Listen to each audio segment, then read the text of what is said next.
We had good improvement today and good energy.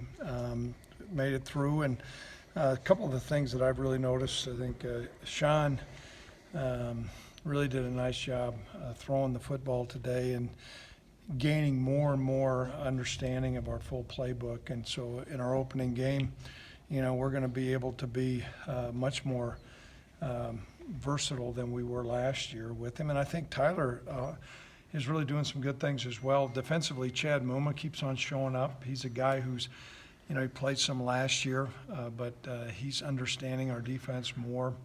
And so he's a guy we're really going to really count on, and he'll play an awful lot during the course. And we got some seasoned veteran guys there. I think back in the secondary, certainly losing the two safeties, but Braden Smith's been doing a good job there. Up front in the offensive line, Logan Harris continues to be really an improved player, so we're encouraged about that. And it's great having Alonzo Velasquez and Rudy Stouffer anchoring the tackles down. So kind of where we're at. Practice 10's in the books. I think we made progress. So with that, I'll open up to questions. With Ravante out, I know that's a big blow along the defensive line. Yep. Who do you kind of turn to, or who's well, maybe emerging? We're going to get into a three-man rotation. We'll look at Javari Jackson. He'll be a guy that had been counting on playing. Mario Mora is going to be a guy that will move up also. And I'm trying to think of some of the other guys that we have in there. Those will be the two main guys. Victor will be a guy that will rotate in there also. Was he done with an ACL? Is that yes, right? Yeah, it was unfortunate. It was a surgery that was done a couple years ago, and the graft didn't take, and it's gotten torn, and so he'll have that resurgery again. How much of a concern is that depth? I mean, I know it was already thin before that. That's a concern. We've been pleased with the progress of the other guys, but certainly, last year we were much deeper in the interior defensive line. But it's time to grow up. I believe our opponents don't really care how thin we are. We've got to get our guys ready to go. Do you give Josiah more looks on the interior? Thus far, we have not. He's always been capable of playing inside. We're looking at a couple other guys before we would do that. You mentioned you're at the halfway point and some of the progress, Sean and Harris make. Where are some areas that are still a bit of a concern for you at the midway point of camp now? I think at times our wide receivers need to be a little bit more consistent than what they are. Certainly, we need to leverage our strength at corner.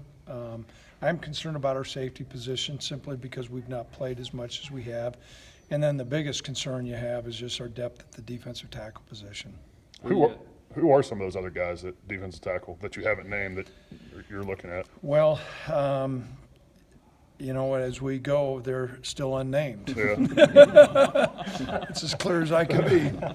Craig, you mentioned, linebacker with movement, but, a guy like Cash, who's been very productive, but played with a broken thumb and a bad elbow. And when you're a linebacker wrapping up and shedding tackles, that's hard. So he seems like he's healthy, but how is he been doing? Certainly, but the real proof's going to be him wrapping up, because that was a deficiency he had, and it's hard to fault him last year with a club or a brace on his arm, and he's 100% right now.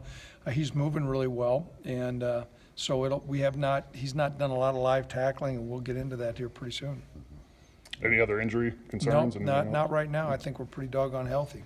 Yep. I know it's, you take it one practice at a time, but, on Saturday, will you guys scrimmage? Will that be a significant scrimmage? Yes, it'll be a significant scrimmage. And, as we go through the week, how healthy we are, we'll determine how many plays we're going to have, but it'll be a really important scrimmage and probably be pretty lengthy.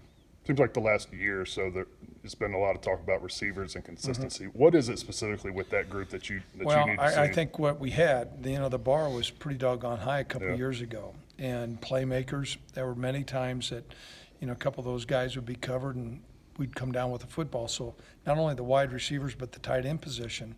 And, we need to have some of those guys make plays when their ball's up in the air and it's contested. And thus far, last couple of years, they'll make plays when nobody's around, but when somebody's around, I always say there's two hungry dogs and one piece of meat, and one dog's getting the meat. We need to get the meat.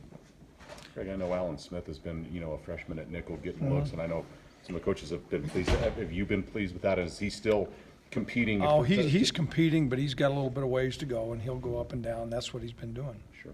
Okay.